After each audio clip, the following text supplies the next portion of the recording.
শুধু বিদেশিরা নয়, বড় বড় রেস্টুরেন্টে মুড়ি দিয়ে এমন জিনিস তৈরি করা হয় যা আপনি কল্পনা করতে পারবেন না। এর জন্য 2 কাপ পরিমাণ মুড়ি নিতে হবে।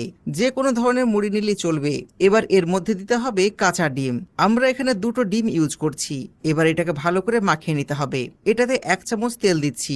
এরপর দিয়ে দিব হাফ কাপ মতন পেঁয়াজ কুচি, তার সাথে মরিচ, কিছু রসুন কুচি, আর যে জিনিসটা লাগবে ওটা হলো টমেটো। এর সাথে স্বাদ নিয়ে আসার জন্য 1 চামচ জিরার গুঁড়ো। আর হ্যাঁ, সব লাস্টে এতে দিতে হবে হাফ টেবিল চামচ লবণ। এবার এটাকে ভালো করে মাখিয়ে নেব। মুড়িগুলো মেশাতে মেশাতে ঠিক এরকম হয়ে গেলে চুলার মধ্যে একটা কড়াই নিতে হবে।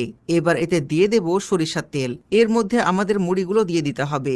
এটা যে কতটা মজাদার আর দারুণ জিনিস তৈরি হচ্ছে দেখলে বুঝতে পারবেন। মুড়িগুলোকে চারিদিক থেকে ভালো করে ছড়িয়ে দিতে হবে। আমাদের এক পাশ ভাজা হয়ে গেছে।